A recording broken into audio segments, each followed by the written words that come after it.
is the framework reference program for nuclear safety. Our colleague Romana Jordan is going to present this. We've got about an hour for this item before we start taking the votes at 10 o'clock. Go ahead, Madam Jordan. Thank you very much, Chair. Good morning, everyone. We are discussing this topic for the second time today. My ambition remains the same. I think that nuclear safety is a cross-border issue, and I think that we need to provide a high level of nuclear safety within the EU. As regards nuclear safety outside the EU, I think that other instruments are available to deal with this, other pieces of legislation as well.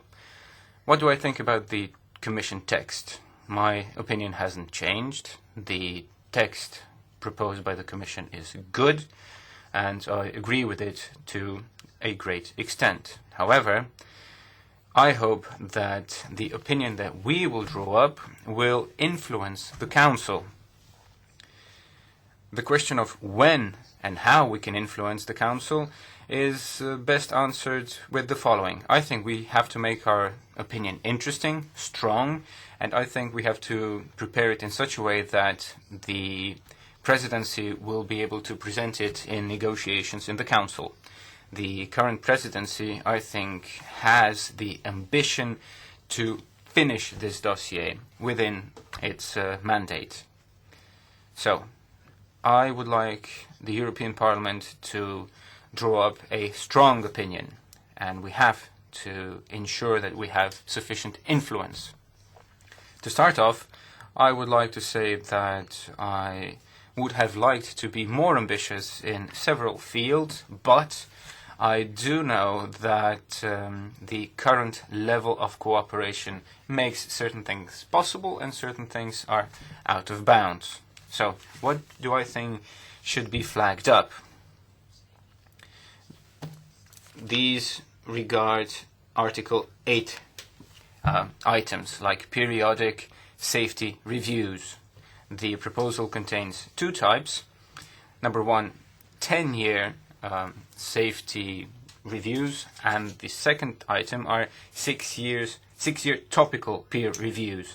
I agree with both, but I think, and you will find this in the amendments, I think that the results of the 6-year topical peer reviews should be used as a basis for discussion on possible future safety standards, safety practices in the EU. We should use the results to feed into our discussion and to find a way to unify our standards in the future. The second topic is the European Commission and its powers in this field. The Commission proposes to increase its own powers here. I think that's good. I think we should support a greater role for the European Commission. However, I realize that we have to do this in such a way that there are no conflicts of powers, because this could lead to various problems. This was also one of the mistakes done by the Japanese in their system. I think it's right that member states should consult the European Commission on which topics to include in the 6-year topical peer reviews, but I think it's also appropriate that the European Commission should be the one to propose topics in case the Council doesn't find a topic on its own. Because if that didn't happen, then we could have several years of setbacks in implementing these topical peer reviews. I also think it's right to give the Commission the power to implement the recommendations, but not influence the content. The content should be left to the national regulatory agencies. The third topic is the powers and responsibilities of national regulatory authorities. This is of key importance, as we've seen in the Fukushima disaster case. I support the proposal of the Commission. I've also submitted some amendments to strengthen the competent human resources part, and I've also said that the national regulatory agencies should be legally independent from any other agency. I know that some member states will face problems here, but only such a requirement will guarantee true independence. The next element is the role of ENSREG. It's the European Nuclear Safety Regulators Group. What this means is that this is a group of European regulators as well as the European Commission. This body has a lot of experience, a lot of knowledge, and I think they will be of key importance in defining the topics of reviews, and they will be very helpful in implementing recommendations. This, I'm talking about the national level now. As regards the rest, I just submitted some technical amendments. I will not go into them, but I will listen with great interest to what my colleagues and the European Commission have to say. Thank you. Grazie. Thank you. Our colleague Franco has asked for the floor. No, first we have Madame Ravisi. Merci, Madame la Présidente. Yes, thank you very much, Madam Chairman. And I would also like to thank the rapporteur, Mrs. Jordan. I feel that this is a very important directive because, firstly, the Fukushima incident has shown us that we are going to have to strengthen control in the regulatory authorities, and at the same time we are going to have to confer certain responsibility onto the Commission. So my first point is that we are going to have to bring about a change to the legal basis. Because if we're talking about nuclear safety, we're talking about the population of the European Union and others, so I don't think it's normal that we should not have a co-decision. An amendment to the Euratom Treaty, that is a very complex situation, so I feel, Mrs. Jordan, we ought to ask for a change to the legal basis so that we fall under the Lisbon Treaty. Then secondly, control, inspections. We need regulatory authorities, control authorities that are politically, financially and legally independent. I don't think we really have stressed the issue of conflict of interest enough, and I can take Belgium as an example. The new director of the regulatory authority is the former director of the Doel nuclear power plant, and as you know, the Doel power plant was suspended, their activities suspended for a certain period of time because of fissures in one of the vessels. There should be no conflict of interest, so we can't allow that. Because if you have a former director of a nuclear power plant being the director of the regulatory authority, that's just not on. We have to have somebody who's completely independent. Thirdly, the examinations, inspections that are being asked for. Inspections every 10 years, that's just not enough. I think we would have to have inspections every 5 years as a minimum.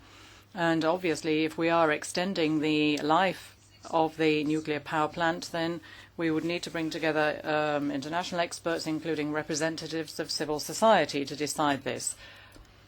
We shouldn't just be taking experts from the regulatory authorities and other organizations. We need to have representatives of civil society as well. Fourthly, liability and responsibility. I don't think we are focusing enough on the responsibility, the liability of the designers and those who run the nuclear power plants. Anybody who designs and develops a power plant has to be held liable as well if there is an incident or an accident. Areva, they designed the European pressurized reactors, the EPRs, and what about what if there's an accident or an incident in Saudi Arabia? What happens there? It's not only because of a design fault. I think, as I said, the designers also have to be called to task. We're talking about safety and security of nuclear power plants, and that's guaranteed by the staff, the people who work at the nuclear power plants. And this brings me on to the issue of subcontractors. There's a chain of 7 links of subcontracting sometimes in France. And I think in the directive we have to ask for a limit to subcontracting. There should only be a maximum of 3 levels. And obviously, there has to be continuous and ongoing information provided throughout the chain, the subcontracting chain. Coming on to the exemptions, I don't think we really insist on this enough. You may have the most independent regulatory authority, but if it is not able to impose sanctions on the operators, for example, if the operator does not wish to follow the regulatory authority's recommendations, then they will continue to operate without having done the necessary work that's required.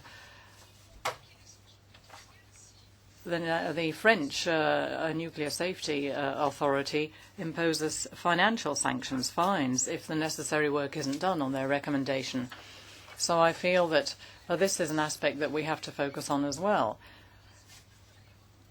If a member state does not heed the recommendations, then I feel that the Commission should have a possibility to impose a sanction on a member state, because if there is an accident, all of us will be responsible together. And just like Mrs. Jordan, I also feel that we have to strengthen the Commission's powers when it comes to safety. Yes, nuclear safety is in the hands, it's a power of the member states, responsibility of the member states, but we feel that institutions should also be able to take a look at this and have the possibility to impose sanctions if recommendations are not heeded. Thank you, Madam Rivasi. Mr. Prodi is now going to speak instead of Mr. Correa. Thank you.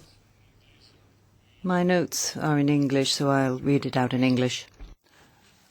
Public trust in the safety of nuclear power plants was damaged following the Fukushima accident, which has revealed the persistence of serious technical failures in the operation of the nuclear plant. In Europe, this accident triggered the diverging position among member states as to the future of nuclear power generation. Europe concentrates today about 1/3 of nuclear power plants in operation globally, and the consequences of a nuclear accident know no borders. Nuclear safety is therefore a major concern for those member states that opted for this type of power generation, as well as for those that didn't. We welcome the present revision of the legislation that we hope will incorporate the lessons learned from Fukushima accident and from the stress tests made to the EU nuclear plants. We expect that this legislation contributes to lifting the standards for nuclear safety in the EU. The proposal put forward envisaging the independence and enhanced capabilities of national regulatory authorities are very positive, and the amendments of the rapporteur that strengthen this aspect are welcome. We intend to support this line. We also support the proposals that envisage more transparency and a stronger framework for the collaboration among national nuclear safety regulators to enable the adoption of best practices and a harmonized level of safety in the EU based on information exchange, peer review, and continuous improvement. Another important point in this document are the new technical disposition for a better preparedness and an effective response to in situ emergency situation. Finally, it is essential that the objectives of high-level safety encompass the full life cycle of the nuclear installations, from project and site choice down to operating and dismantling. We are willing to work together with the colleagues with an interest on this file, with the objective of ensuring that this legislation accomplishes its goal. Grazie al collega. Thank you, Mr. Prodi. Mr. Tudzanovsky. Thank you very much, Madam Chairman. I agree with Madam Rapporteur, and on behalf of our group I can say that we will certainly support every effort aimed to increase the trust in nuclear energy, which of course has been damaged due to the unfortunate accident in Fukushima. Of course, this effort has to be double.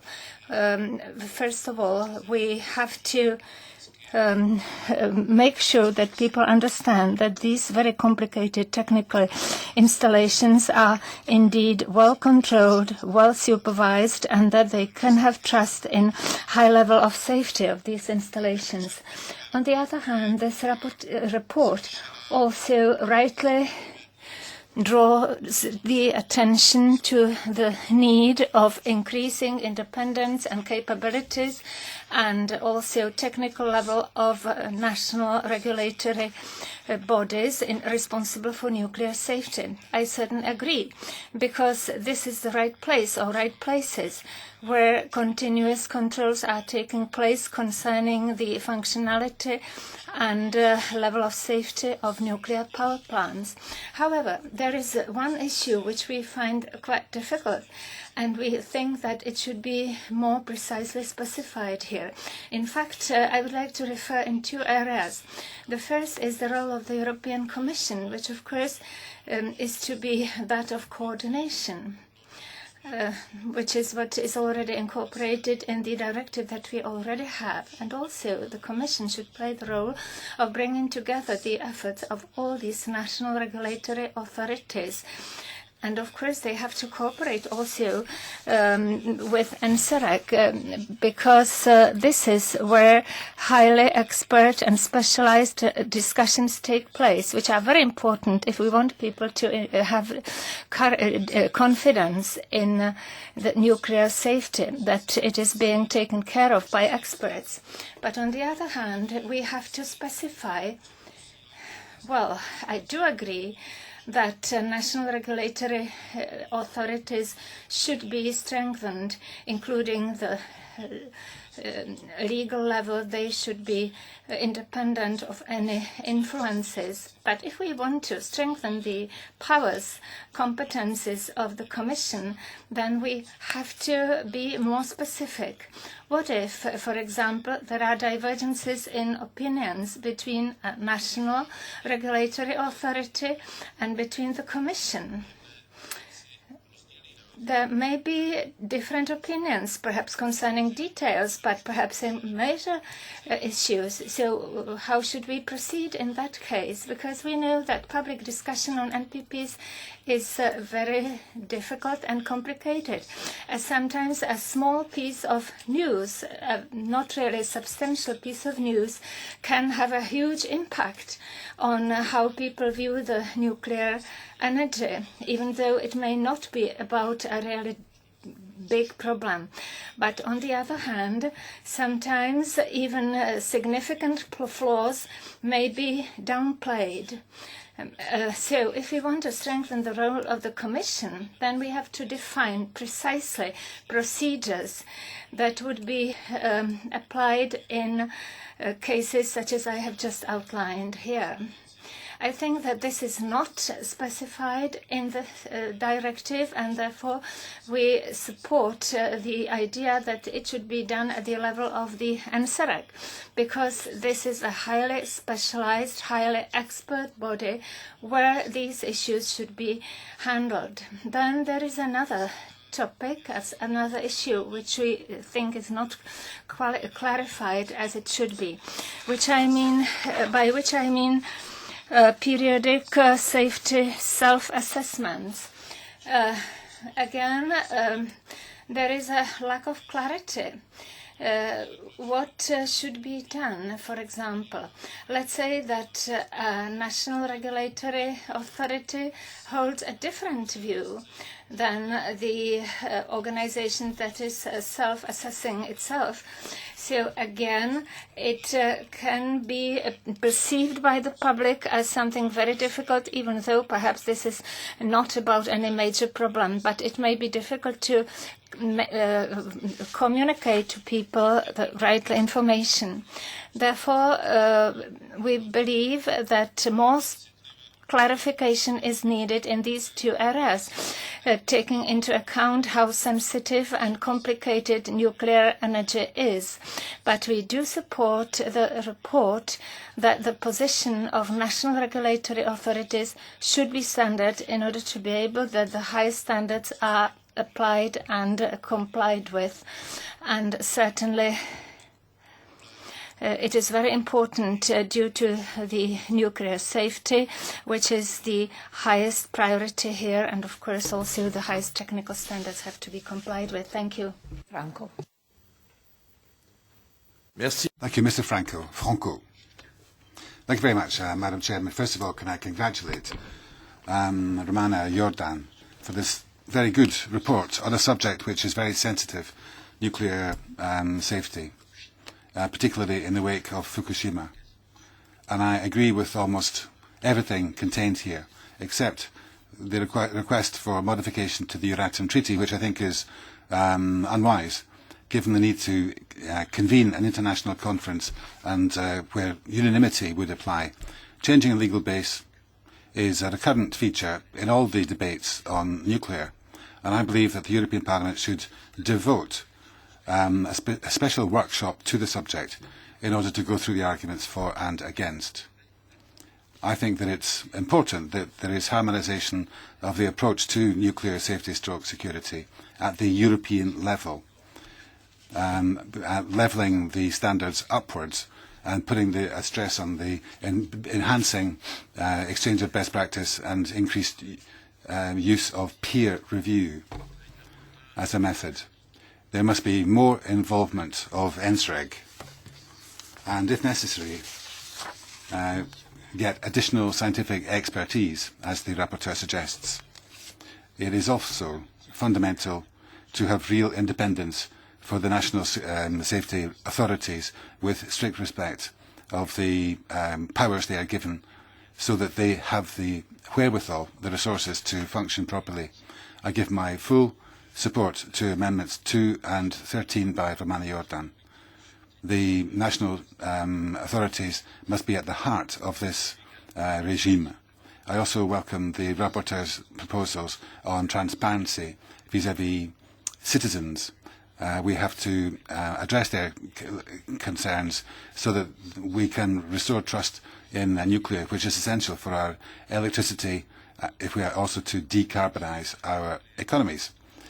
Nuclear, for too long, has suffered from poor PR and a lack of transparency in the authorities in the European level, and that's a matter of regret. In conclusion, we must confirm that we are a leader and a model in terms of nuclear safety and security. We must encourage other countries to follow us and sign up to the kind of obligations which we ourselves uphold. Thank you. Thank you. Mr. Vidal Quadras, please.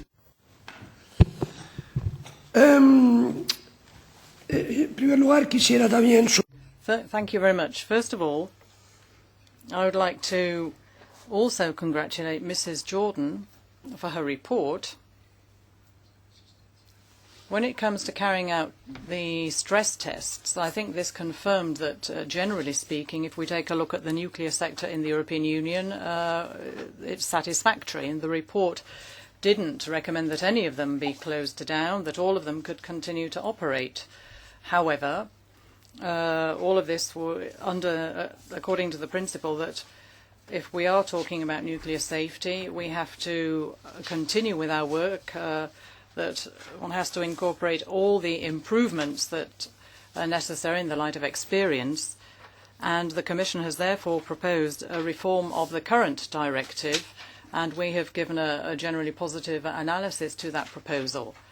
Obviously, we have to strengthen the role and the independence of the national regulatory authorities, the control authorities. Obviously, we need qualified staff with experience who are familiar with the technological procedures in the field.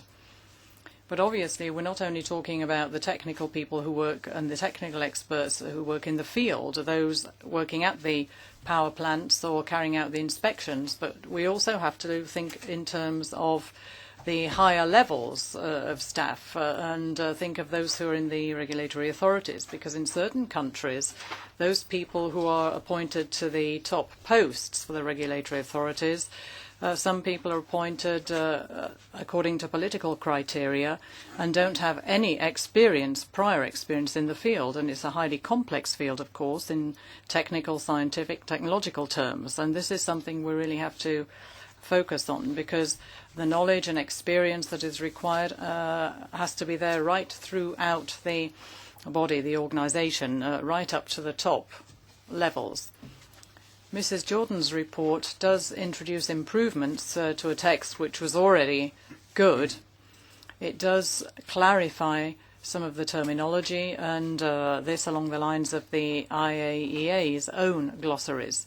It suggests peer reviews and discussions amongst at peer level in the nuclear community, so that we can perhaps come up with harmonised criteria and standards, which is all necessary. So I feel that we have a good basis upon which we can work, and which will allow us to propose amendments which will more clearly define a European nuclear safety framework. On the specific role of the European Parliament here, as to whether there should be co-decision or not, and as to whether the Euratom Treaty should be amended or not, or the legal basis, well, there I have certain reservations. This is a highly sensitive issue. It's a highly strategic issue for all the member states. And if we were to open this up and expose all of this to some of the not quite so objective views and stormy procedures in our chamber, that might be rather risky. And by way of conclusion, I'd just like to say that I feel it is a shame that the document that has been put forward by way of a proposal to review the directive is not the most appropriate, because we're not being able to include recommendations from the first review of the Nuclear Safety Directive, nor are we able to introduce changes to the Nuclear Safety Convention and the requirements, safety requirements from the IAEA, which are going to be reviewed halfway through 2014. But Mrs. Jordan has done an excellent job of work, and we'll help her to make it even better. Mr. Brzezina, please. I would like to thank the rapporteur for all the inputs that will lead to enhancement of independence of the regulatory bodies and to strengthening the expertise of the regulatory bodies like NSERC. I'm in favor of enhancing transparency and providing information to the general public. On the other hand, I'm still concerned that by means of providing the Commission with higher powers, this could lead to the reduction of subsidiarity of member states and the possibility to select the energy mix.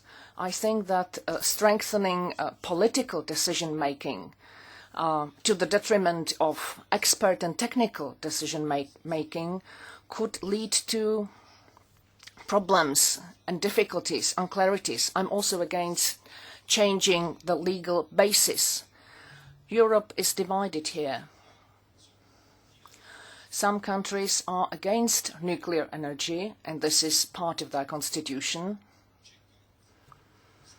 These countries which incorporated the ban of nuclear energy into their constitution can hardly be expected to provide a technically independent assessment of nuclear power plant in a neighboring country. Therefore, I'm in favor of maintaining the existing legal basis including all the positives I've mentioned, like enhancement the independence of regulatory bodies and making use of technical expertise, and keeping the principle of subsidiarity when given the possibility to choose the energy mix. Thank you for attention. La collega Prodi. Mr. Prodi. A titolo personale, naturalmente. Well, I'm speaking on my own personal behalf at this stage. I'd like to thank Madam Jordan for her work. I do confess, however, that I always feel somewhat ill at ease when we discuss nuclear power, because there is a fundamental burden, if you like, on the European community, and nobody's talking about it. This is due to the fact that there are two nuclear powers amongst the member states, and this places a mortgage, a very heavy mortgage indeed, on the exchange of information. This has meant that nuclear power really is not finite, and it has automatically taken on European dimensions in terms of management and indeed in terms of measurements to be taken should there be any accident. So the problem is still there under the surface, and this is related to the problems with the legal basis, because, as I say, there is this fundamental burden. So I would appeal to everyone to think about this aspect and try to devise genuine solutions, because we're always on slippery ground, because it means, this situation means that we're not able to rationalize our behavior in the nuclear sector. Thank you, Mr. Prodi, for that comment. If nobody else wishes to take the floor, I'll give the floor to Massimo Garriba from the European Commission. Allora, un attimo ancora, collega Ravasi, prego. Madame Rivasi, please. Oui, merci. Je souscris à ce qu'a dit Monsieur Prodi. Well, I agree with what Mr. Prodi said, and all the more so because the members of the European Parliament should be informed, and we should have the co-decision procedure. We've got the nuclear sector under the Euratom Treaty, and we've got nuclear experts who impose standards and other control measures. So democratically, it doesn't make sense. You want to talk about the nuclear sector, you want to use the Euratom Treaty, but we cannot intervene. It's only consultative, so that doesn't make sense. The second thing I'm worried about is this.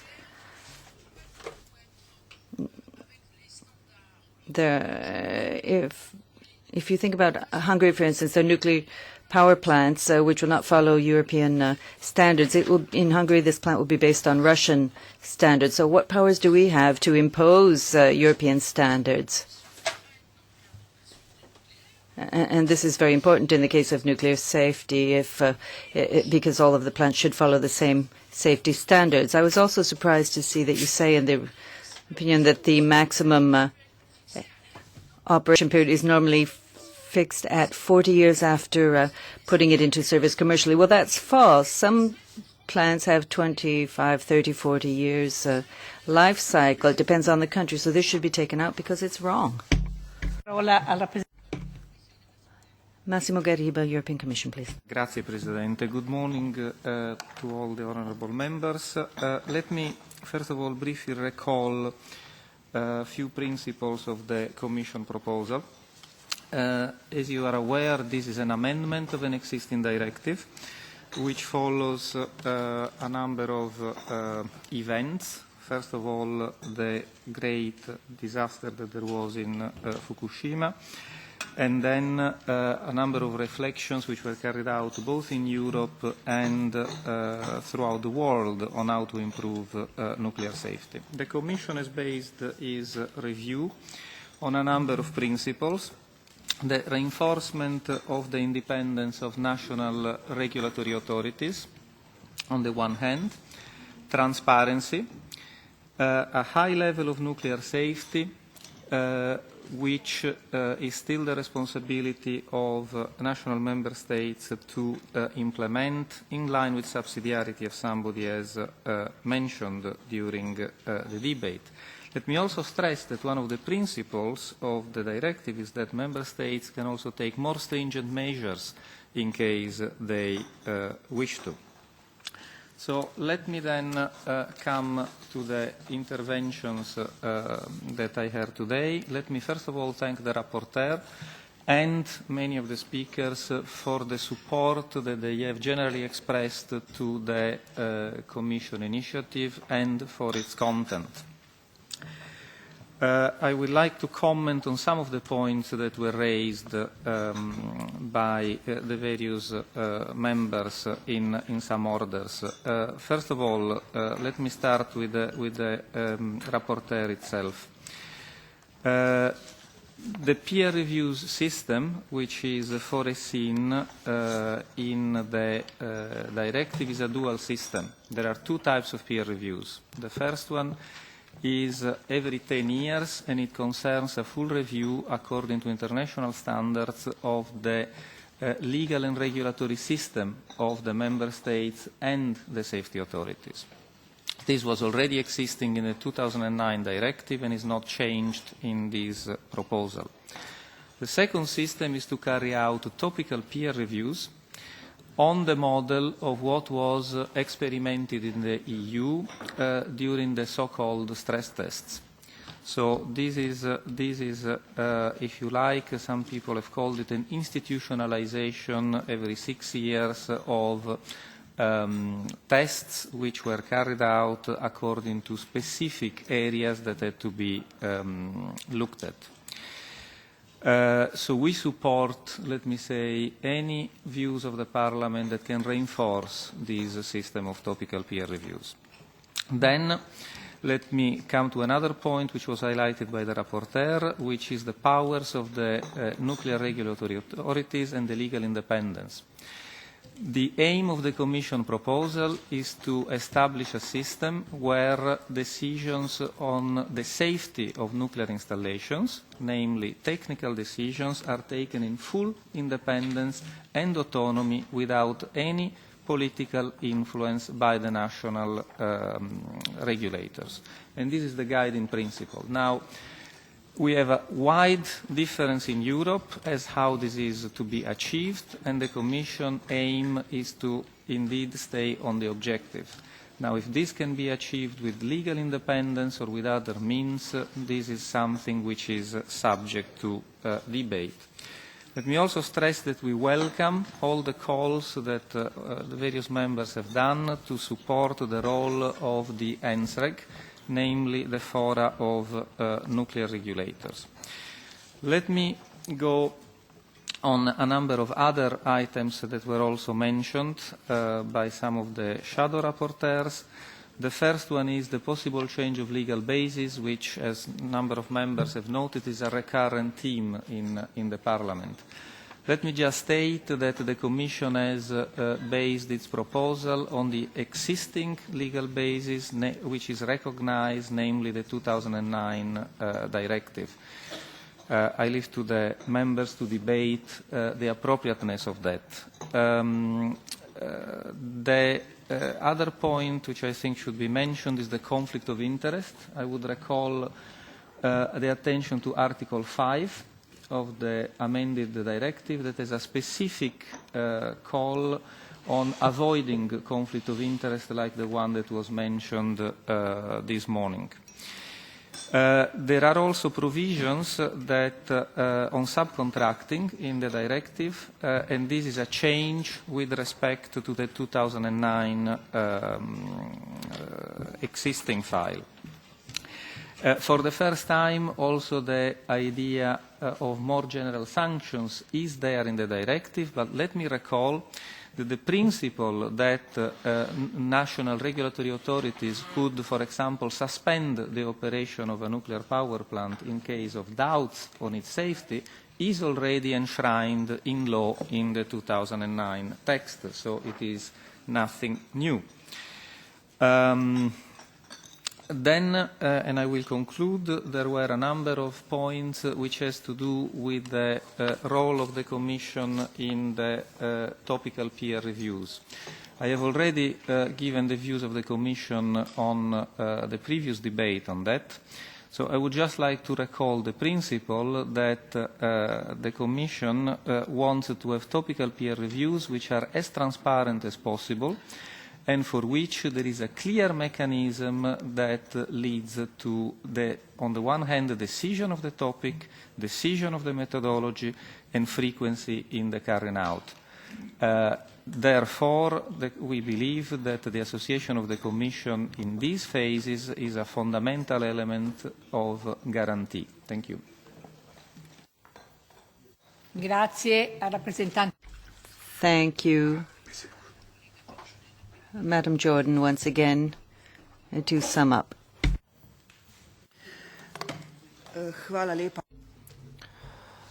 I'd like to thank all of the colleagues as well as the European Commission for this constructive debate.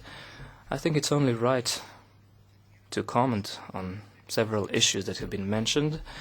First of all, the Euratom Treaty, this is a red line issue in the European Parliament.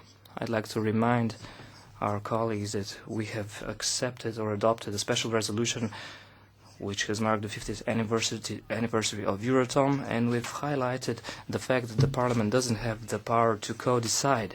And in my view, Europe is becoming a more and more democratically integrated structure. The European Parliament has a wider remit, and I think we should have the same powers as we have for other energy resources. The proposal I've put forward was drawn together in such a way that it deals with the procedure and not opening issues related to the Euratom Treaty.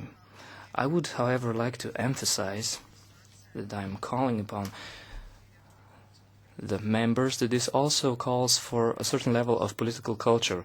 We have to know what our powers are. We are a political authority, we're not a technical body. We cannot give our opinions on certain technical issues, lengthening the life cycle or not, for example. I'm sure that this European Parliament does not have the know-how to judge whether the lengthening of the life cycle of the nuclear installation is justified or not. This should be within the competencies of experts and, of course, within the activity of the MRAs.